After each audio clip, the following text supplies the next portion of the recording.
It's coming in 3, 2, 1.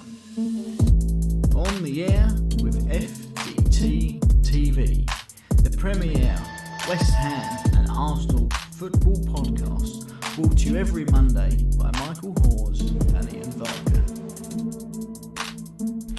Hello and welcome to episode number 17, season number 2 of On the Air with FDTTV. As always, I am Ian.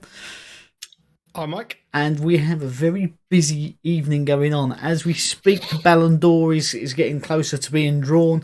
We already have a few awards that have been given out, and we'll go into that shortly. But before that, if you haven't already, make sure you're subscribed to the YouTube channel. Go over, look for the big gold cup and subscribe. Our aim is to get to 100 subscribers before the end of the January transfer window, and that is coming around rather quick. But before we move on, there has been a few awards already, Mike. So the Kopa Under 21 trophy has gone to Pedri of Barcelona, which I think's sort of valid. He played how many games and was unbelievable last year for Spain and for Barcelona. The female Ballon d'Or has been drawn, and that goes to the Barcelona captain of Alexa Putellas. I don't know if I'm pronouncing that right. Don't know much about that player, if I'm honest. I know a few of the women's players that play in the Premier League, but not around Europe. So you probably say maybe he's We'll say well done. Well done. Yeah. Don't know what else really to say. So there are a few favourites for obviously the Ballon d'Or. First off, being let me bring their pictures up on screen for those of you who are watching. There's lots of things going on. Number one, Jorginho. He's sort of the outsider, but if I would say probably most deserved. He won Champions League and Euros this year and was instrumental in both of those wins. Robert Lewandowski should have won last year's, but it was cancelled. So again, had a decent season. He has been awarded the first ever Striker of the Year award, which was given to him by Didier Drogba. And favourite for the 7th title is Lionel Messi. Now, we've discussed it a few times, the Ballon d'Or, and it does seem to be like a political trophy as such. So it is a bit more difficult to judge who's going to win, depending on who's fallen in and out of favour with the people who give it out. Now, for me, does Lionel Messi deserve it? No. He did win the Copa America or whatever it is, but he's had a bit of a poor season, really. Barcelona was struggling, really struggling. Then he moved to PSG, and he's not lit the world on fire in arguably a farmers' league. But yeah, so I think Lewandowski should have won it last year, so maybe they should have sort of backdated it and given it to him last year's one at this year's awards. But for me, I think Jorginho maybe deserves it this year. Yeah, I would say Jorginho. Obviously, as you mentioned, won the Champions League with Chelsea, won the Euros with Italy, beating England on penalties. But let's not forget he did miss his penalty. So can you say no? I'm only joking. To be honest, when it was mentioned, I was like, really? And I think it's just because I don't like him. I say that in jest. I just hate the way he takes penalties. I hate a hop, skip, and a jump. But it works. It really, really works. I think he's one of the most successful penalty takers. Obviously, given the exception of the World Cup final. But yeah, you can't fault it because it really puts keepers off. Yeah. But he has missed 2 against Switzerland recently. Yes, he did. Yes, I forgot to mention that.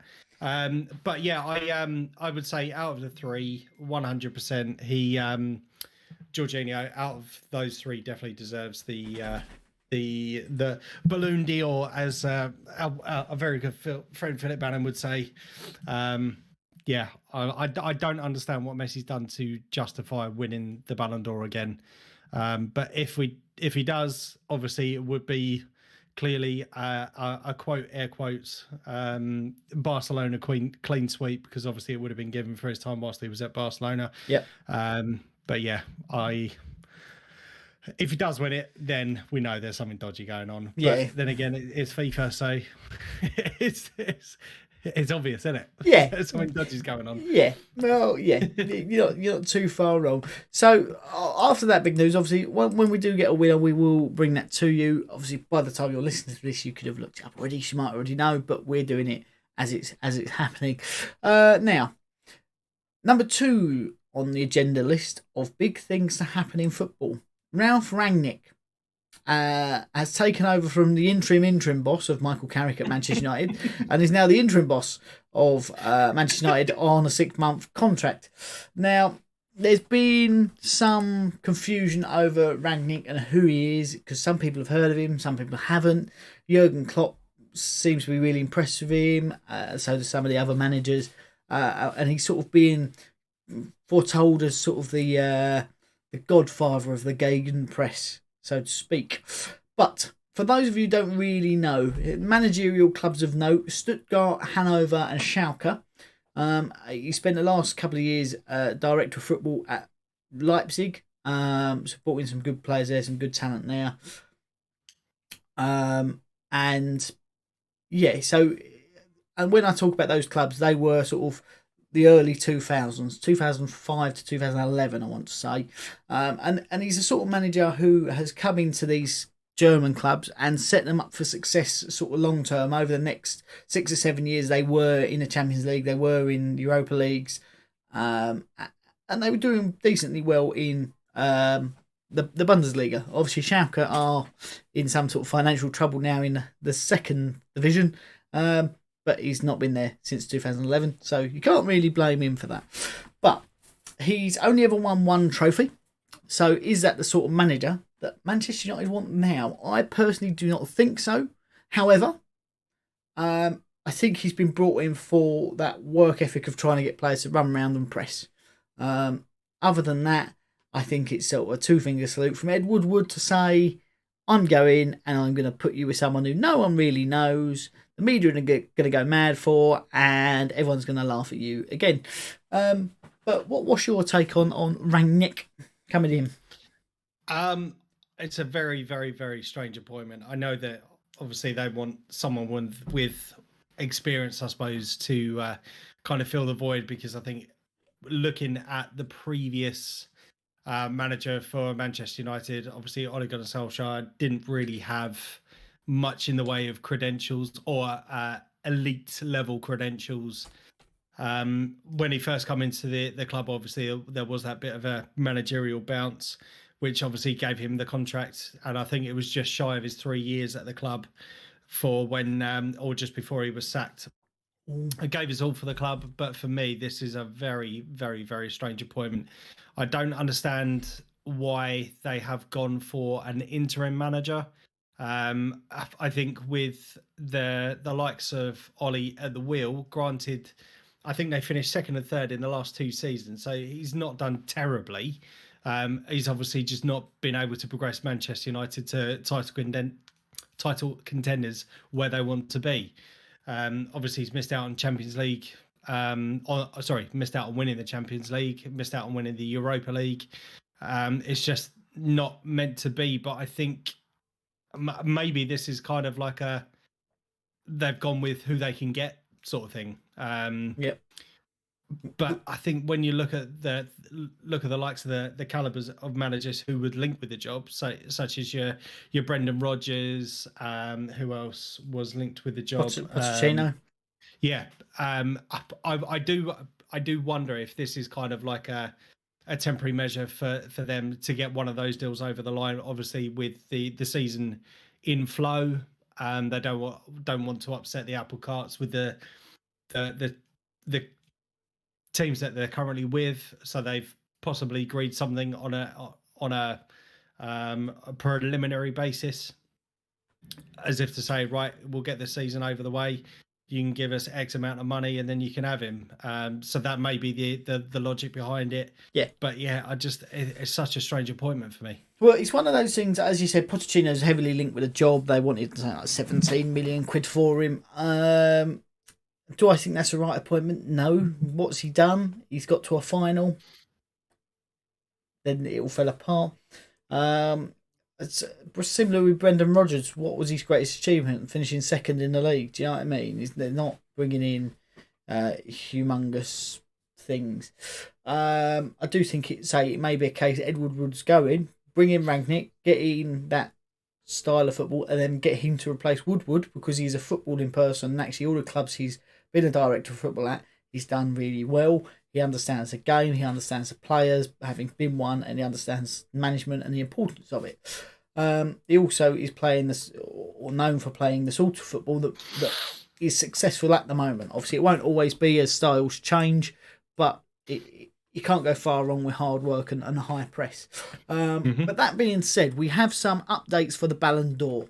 So in at number 8, Kevin De Bruyne from Manchester City. Number 7, the best player in the world according to Liverpool players, Mohamed Salah. In front of him, Cristiano Ronaldo at number 6. And we also have the top 5 finalists for the Yashin Trophy, which is sort of like the best goalkeeper. Gianluigi Donnarumma, who was formerly of AC Milan, now at PSG. Ederson from Man City.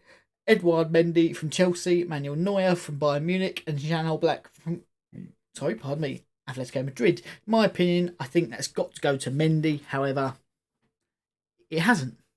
I've just had a newsflash. Gianluigi Donnarumma has won. Very young player. He won the Euro 2020. Won the Keeper's Award in Serie A last year for Milan. So, hard one to call. But again, sort of a poster boy for FIFA over the last few years, being this young, upcoming goalkeeper. But nevertheless, well done. He is a good goalkeeper. He did very well in the penalty shootout against us, and he's absolutely massive. A little bit like West Ham. I was waiting for it. Do you think, right? Here's the thing. Back to Rangnick, and news flash over. Conte was linked with Manchester United and was like holding out. And then he went to Tottenham a couple of weeks ago, and he's since come out and sort of said it's a huge job to do at Tottenham. It's really bad here. The level of play isn't great, this, that, and the other. And essentially chucking him under the bus, and they've just lost to like Olsen or someone like that. Mura, that's it. I do think potentially he will leave in January. Now, hear me out for this. Daniel Levy, we all know he's a fantastic businessman. There is no doubt about that. And anyone who argues that point is a little bit thick, I think you would have to say. Would you want him as the sort of bloke running the football club day to day? From a financial point of view, if you owned it, probably. From a fan point of view, no. Tottenham always do their deals late. They always try to undercut and this, that, and the other. I think Conte may leave in January when he's not backed properly in the market. Obviously, there probably will be some promise for him to have signed because he didn't want to go there originally because they said they wouldn't back him. Could we see him possibly going to Manchester United in the new year? Don't know. But do you think Ollie would have been sacked if Watford hadn't got those late 2 goals? And it being 4-1. If it had been 2-1, I reckon he still would have been at the wheel. I don't know. We've been speaking about his sacking for a number of weeks. I think me and you had a little bit of a side wager for him being sacked a couple of weeks ago, which I very kindly took a bonus point for. Thank you very much. Yeah. So I think regardless of what had happened, had they lost, I think what it would have been was the next loss would have been it. See, the reason I think it was those last 2 goals is they got drummed by Liverpool, they got drummed by Man City, and actually, okay, you lost to figure it weren't a drumming until the last 2 goals went in, then it was, and it's like, hang on, we're losing to Watford, who were sort of relegation strugglers 2 weeks ago, and now we're getting smashed by it. That's the only reason I don't think there was any ever intent to sack him. I think he was doing the right thing. He was bringing in lots of money without sort of spending much money. But that to be a fly on the wall. Yeah, absolutely. But that being said, we did have some games at the weekend. Some good, some bad. some that were snowed off, even though Sean Dyche was standing in the middle of the pitch in a shirt saying, "What's the problem?" Best picture of the weekend, personally. So we kicked that one off, didn't we, with an Arsenal result where you played Newcastle. So do you want to give us a bit of a recap on that one, Mike? Yeah, so Newcastle travelled down to the Emirates for 12:30 kickoff on Saturday. I've got to be honest, I was a little bit apprehensive about this game, and I was expecting a bit of a difficult time with Newcastle. Obviously, Eddie Howe's first game in the dugout for Newcastle since he was appointed as manager. He's obviously had some time to bed in with the players. But obviously, they still have got a massive job to do, or he has got a massive job to do, as we have mentioned in previous weeks. First half was a very difficult side to break down, I've got to be honest.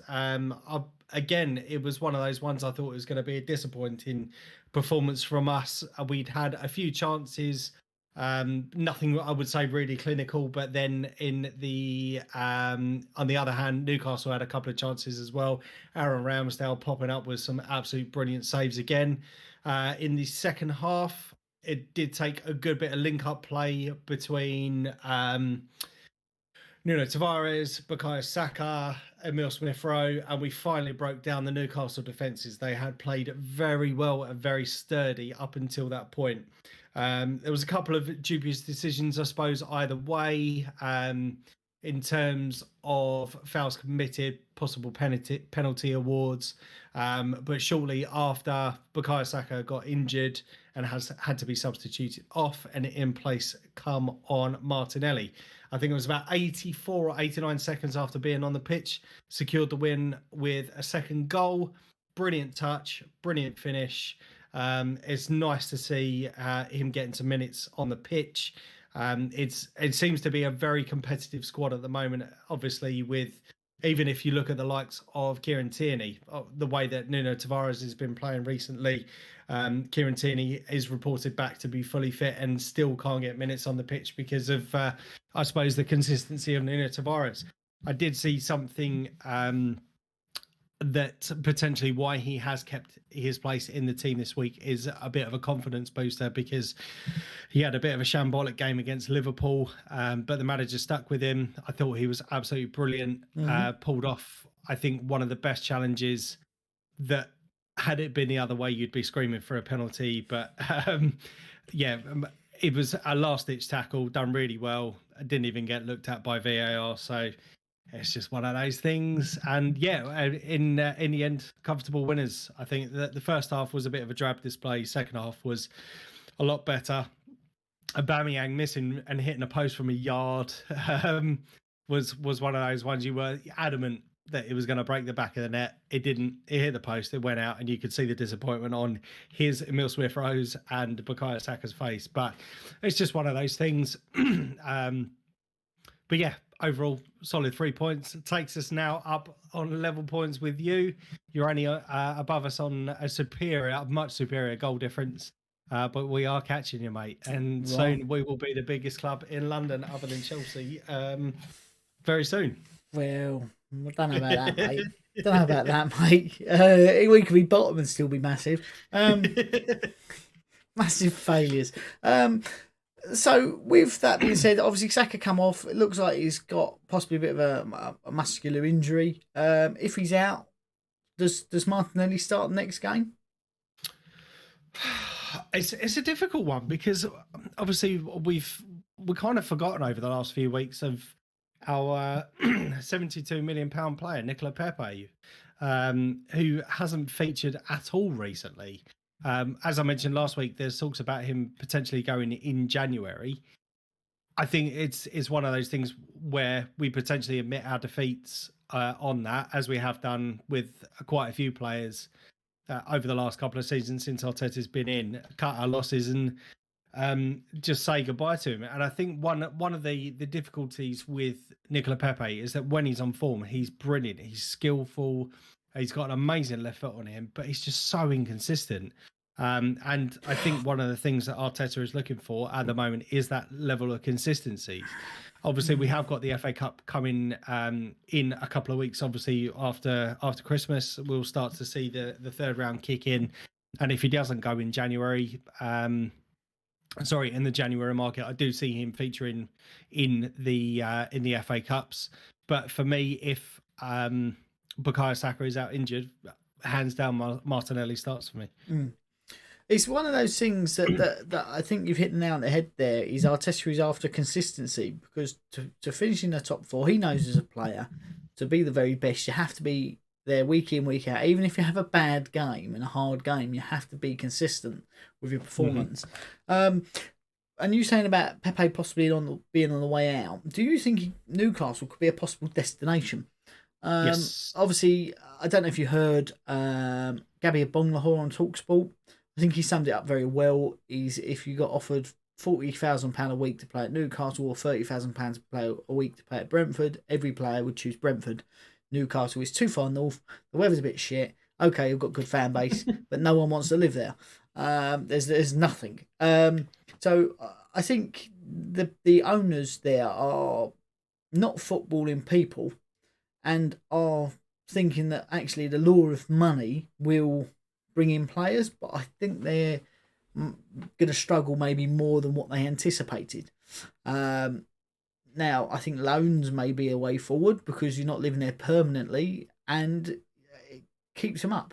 I mean, do you have to? You have to stay in the Premier League, which at this very moment in time, I think looks like a very unlikely scenario. So you can have all the money they like, but I feel like that Newcastle has just been bought. They're going to be in more austerity than they were under Mike Ashley if they get relegated, because I think they'll just pull the plug and pull everything out of that club. I did.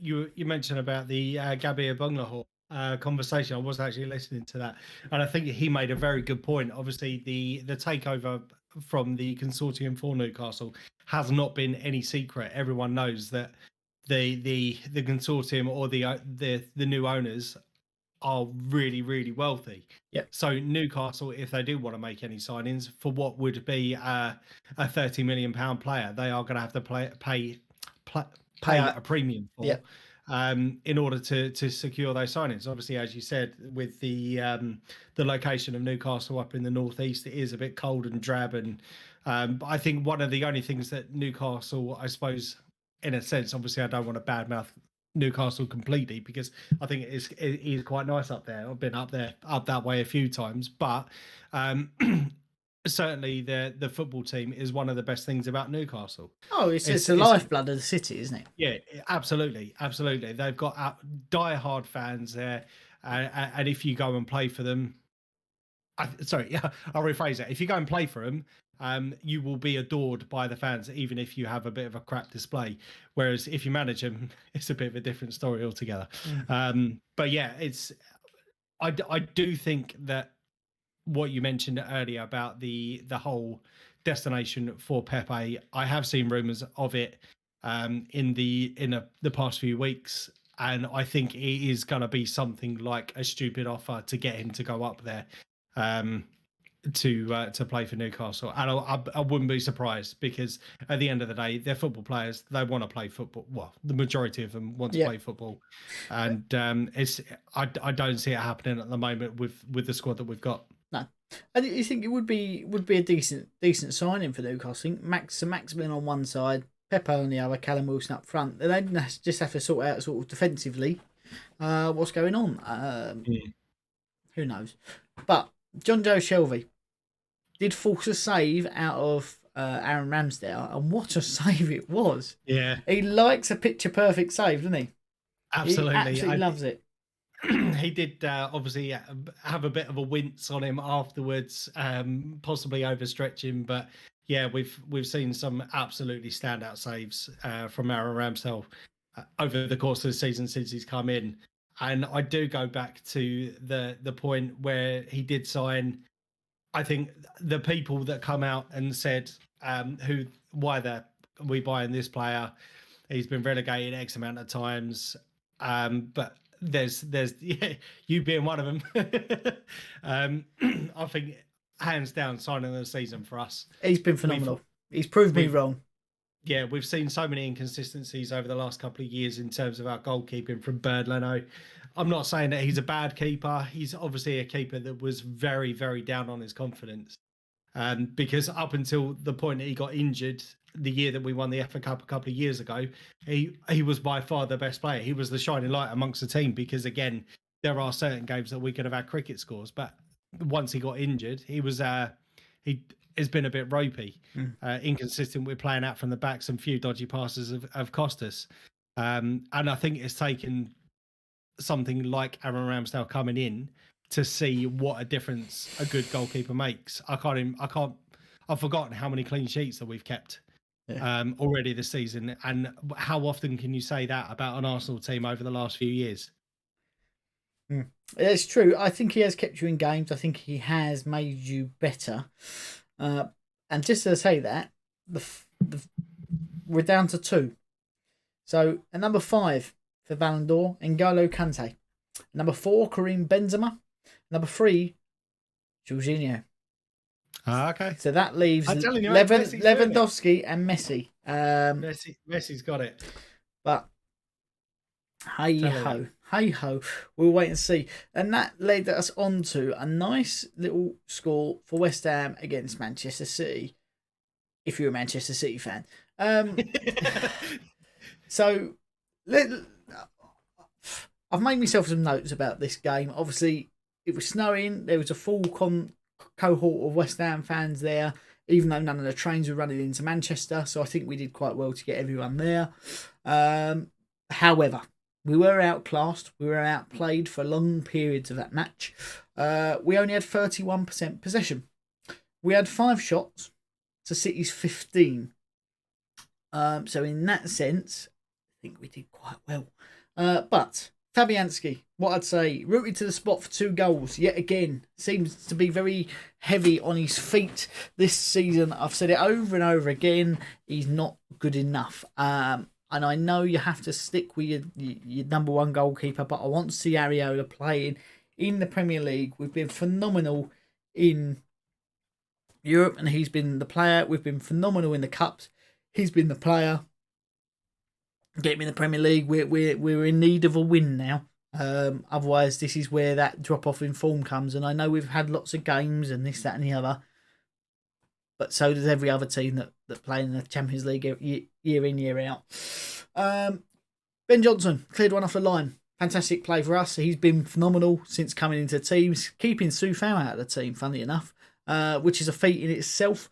Aaron Cresswell then cleared another one off the line with a slide, then collided with a post, and it being very cold, that would have stung. Hopefully he's back fit and up and running, no problems. Fernandinho beated a rooted Fabianski. Very similar goal to Jimenez last week, where a simple ball was played out, lapse in judgment from the defence, and the goalkeeper just watches it go in. And then we get to Lanzini in like the 94th minute, wins the ball back, chests it down, lets it bounce once, and volleys it. Volleys it. Wallops it. That was a mix between the two. Into the top bins for 2-1. It's probably going to go down as our strike of the season. But all in all, being against Man City, 2-1 is okay. Makes it look better than what the game was. But you have to say we gave it a best shot. We're looking slow. We're looking tired, and I don't think it helped with the international breaks. Touch wood, I don't think there is any more now for a little while, which is good. But I do think we need some definite reinforcements in January in the form of a solid defender coming in for Ogbonna and another striker. And then, yeah, hopefully we will bounce back and finish in the top 4 this year. Yeah, I mean, possibly a little bit unjust for the first goal, I think. Just looking at the number of ricochets it took. I mean, granted, it was poor defending at the back post.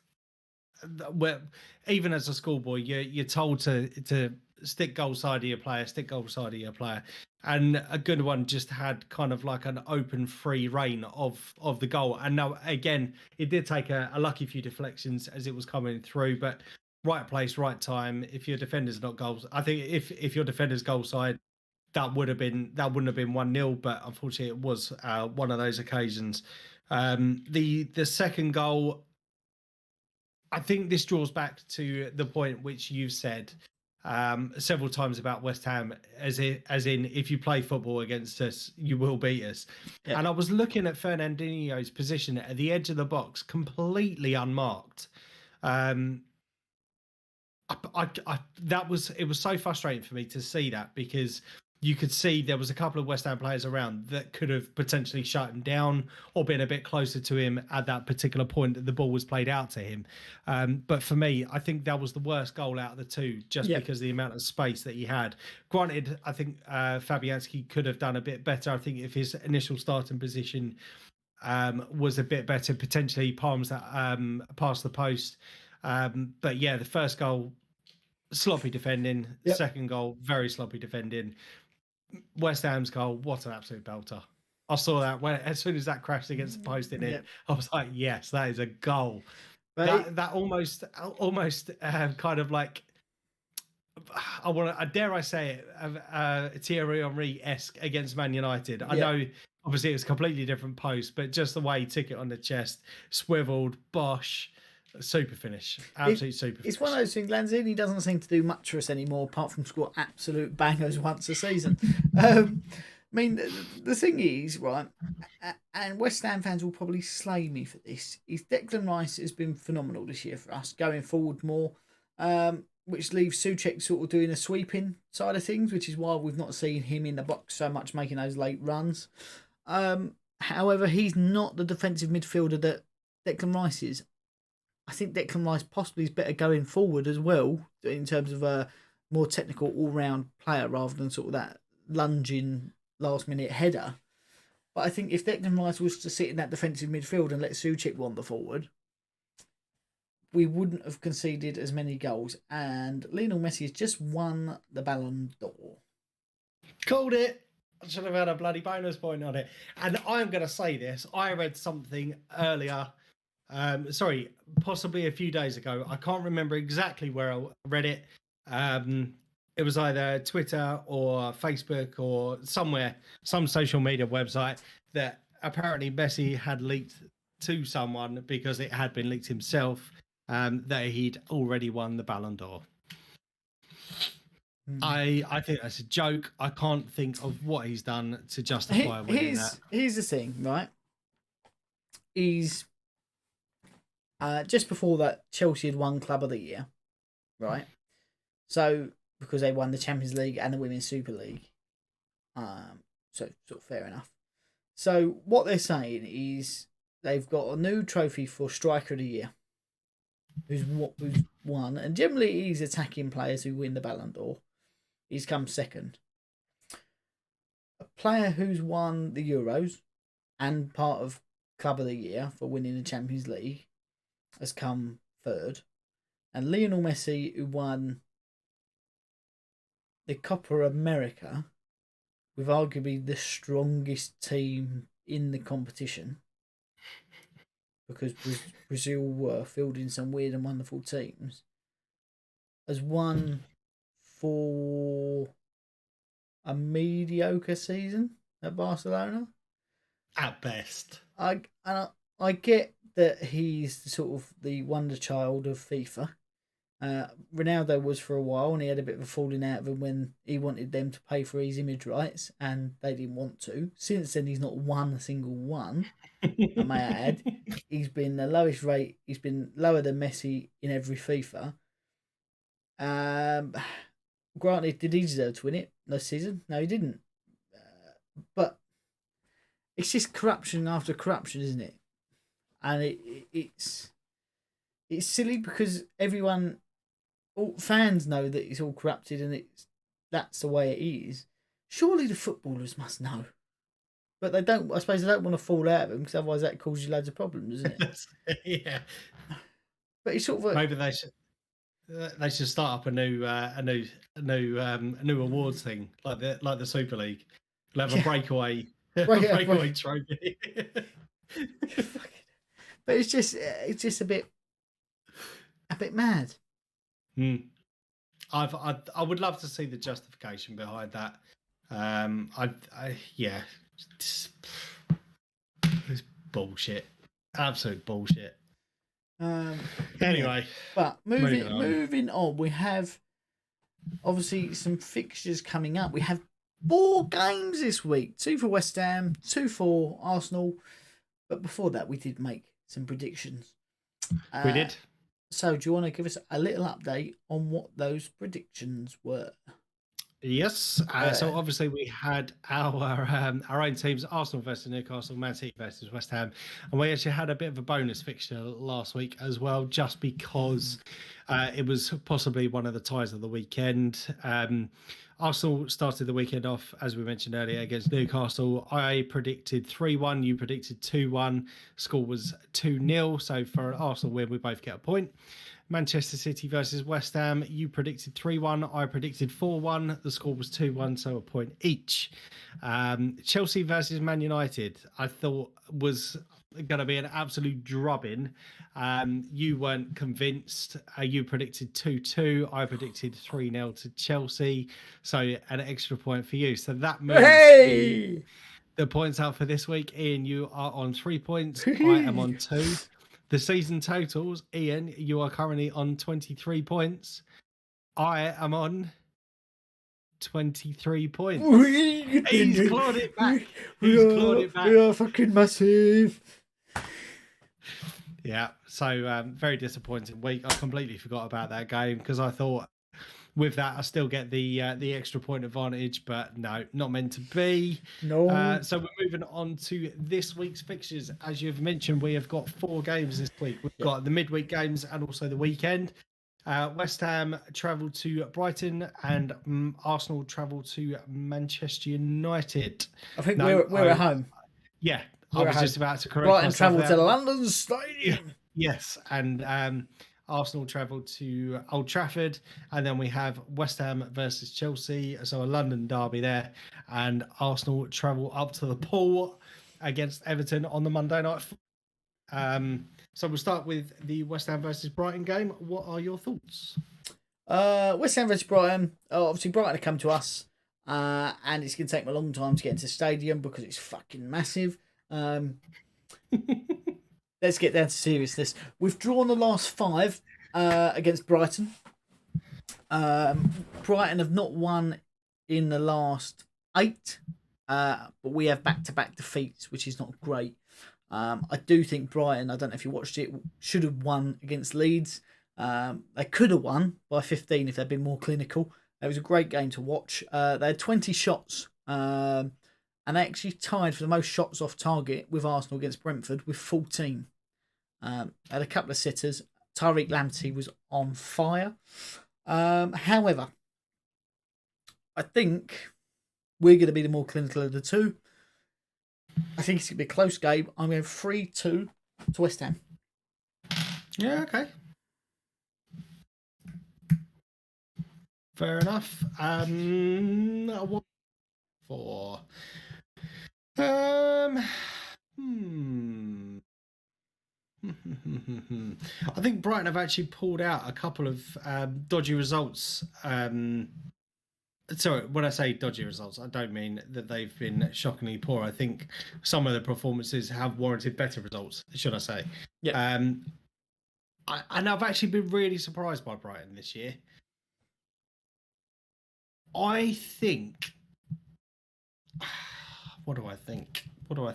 You mentioned earlier, obviously, about West Ham being tired, and we've got 2 very close games together this week. Do you know what? I'm actually going to go for a Brighton 2-1 win on this one. I was afraid that I wouldn't be surprised if that was the result, because they have been very good. I just think their finishing is poor, and I think David Moyes will not want to lose 3 on the bounce. What's the next one? Manchester United versus Arsenal on Thursday night.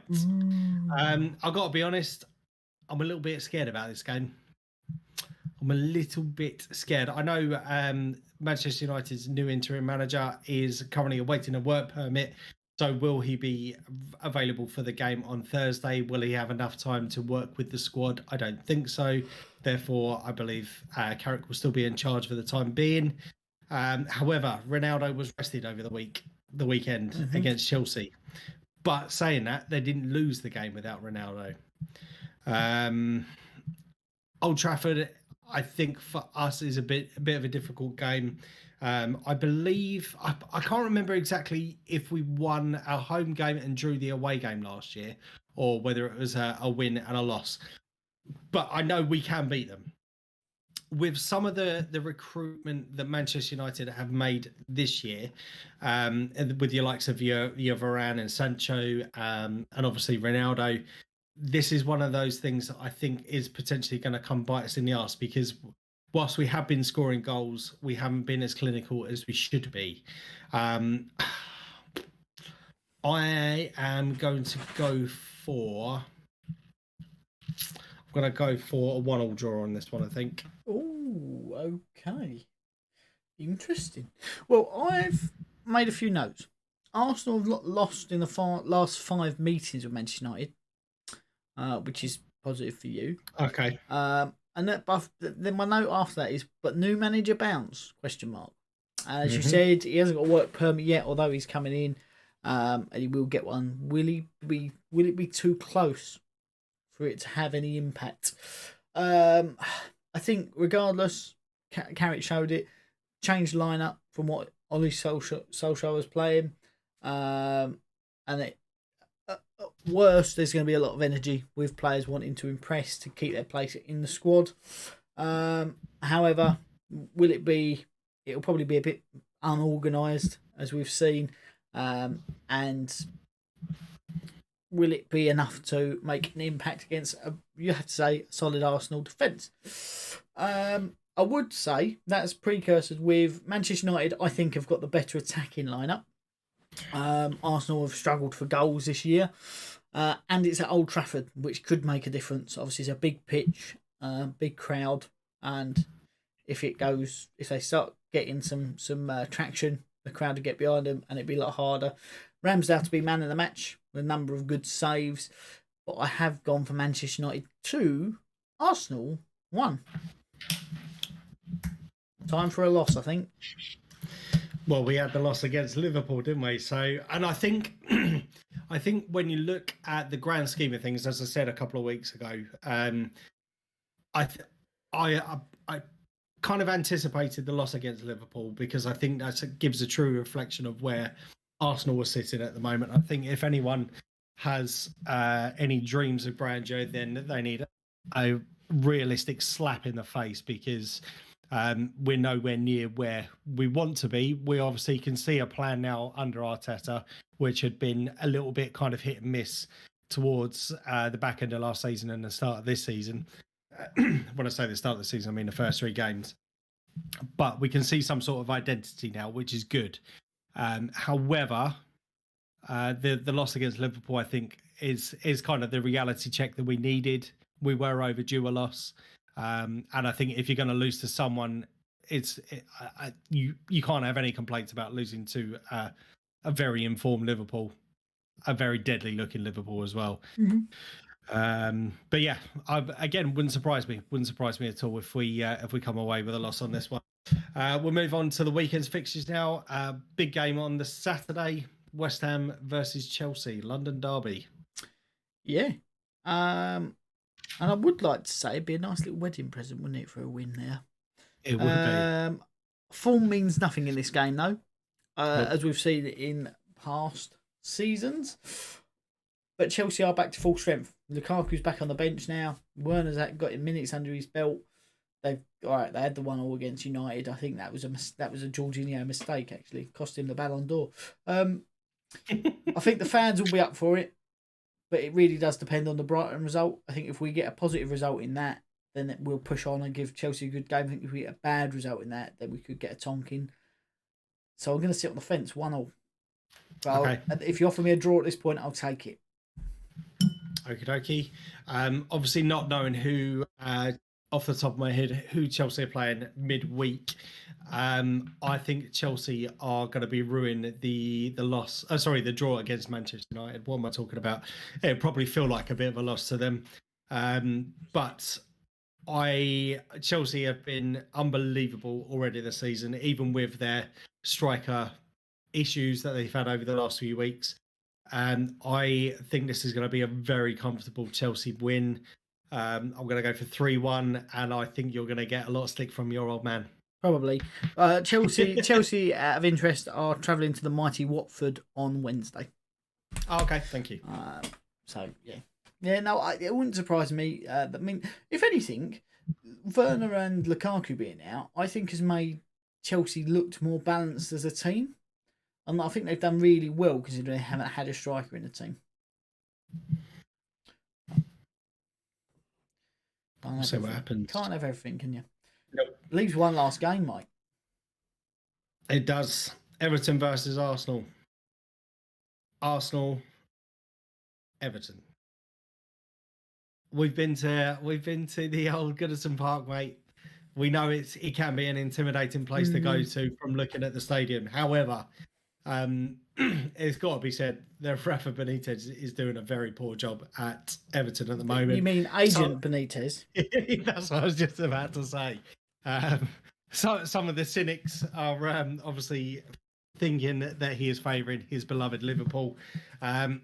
Personally, I don't see any form of identity with Everton at the moment. I know, again, they've got a few injury issues, but just from looking at their last few fixtures, they've picked up some very, very poor games, only pulling out one draw in their last 6 fixtures, and that was against Spurs. Us, on the other hand, obviously, depending on how the Manchester United game goes, looking at our current form, with, as I just mentioned, we're only in one loss and 6, and that was against Liverpool. I know we have struggled previously travelling away. Goodison Park is one of those games where you always kind of look out for that particular fixture, because you know once we come up there, they are going to be coming at you hard. And it's the pressing game that we don't really like. When teams come at us, that's when we seem to struggle. Mm-hmm. I do see a bit of that. But I think this is going to be a very comfortable 2-0 win for us. Ooh. It's slightly different. I'll go for a clean sheet. Got him. Slightly different to what I've said. In fact, I don't know what score I really read down because there's lots of numbers there. But Everton will be coming off a big loss to Liverpool because it is the Liverpool-Everton derby midweek. And I think they're going to get spanked because I think you are right, but he's not doing a great job. I personally think if they do get spanked, that could be the end of Benitez. And that would then leave, obviously, what's his face to come back in. Big Dunk. I wanted to call him Big Reg, but I don't know why. But and obviously that's his other name. Yeah, but he had the effect. The desired effect, didn't he, a couple of years ago, playing off passion. But if that's the case, it could be a different game. However, I do think you will show a bit more of a clinical side against a very lacklustre Everton at the moment. 3-0. I'm assuming to Arsenal. Yeah. I just want to be clear. Yeah. Just want to be clear. Yeah, 3-0 to Arsenal. I'm not sure if I went 1-0, 0-0, or 4-1 because there's lots of numbers there. I'm just going to go with 3-0 because that jumped out at me from all the numbers that are there. But yeah, so that is the scores. So after this weekend, Mike, not only am I going to be married, I'm also going to be ahead of you on the points. We'll see. I might give it to you this week just because it is your wedding.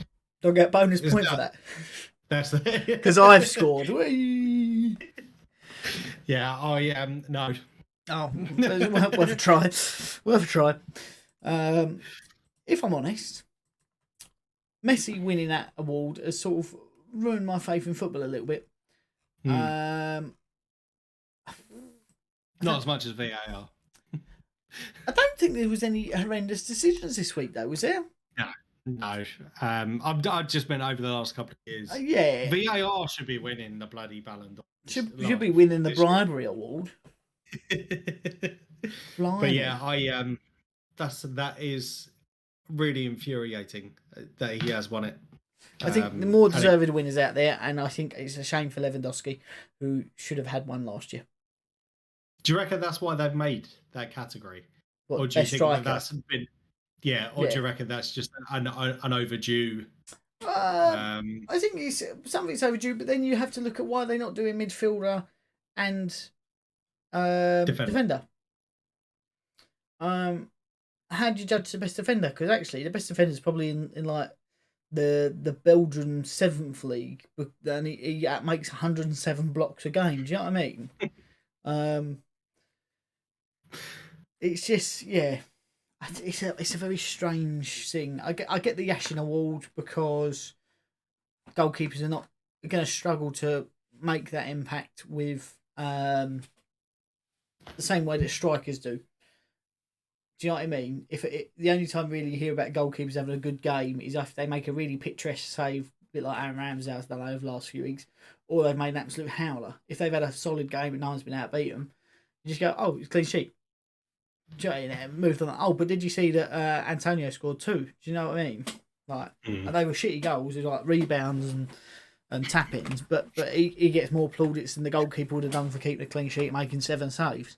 I think it's a sort of a little bit of a cop out of we should have given you one. I don't know why they didn't go, oh, and here's the belated one for last year where you should have won it quite clearly. Yeah. But, they'll probably say, well, it takes away from this year's winner. Not really, because it's last year, and actually you finished second this year, so you've not done too terrible. I thought gold and silver. But, all fun. It's all fun and games, isn't it? All fun and games. I don't think there's been anything else that's happened in the world of football this week. Nope. So in that sense, it's probably a good place to wrap up. It's almost Christmas. It is almost Christmas. Advent but calendars we open. Go on. Your wedding, mate. Yeah. I'm just gonna keep reiterating it to you until you freak out. But yeah, it's your wedding. Your wedding this week. Please leave him a like and a comment down in the comment section below. Just wishing him well. I will be. Or like praying for me something. Yeah. It's not bad, mate. It's not a bad thing. Doesn't change anything. It's just she's got a tick instead of ticking miss. She'll tick a box that says Mrs. If anything, it's an inconvenience to Jenna. So. And on that positive note, I have been Ian. I've been Mike. We've been on the air and we are FDTTV. I hope you enjoyed it and we'll see you next week. Thanks very much.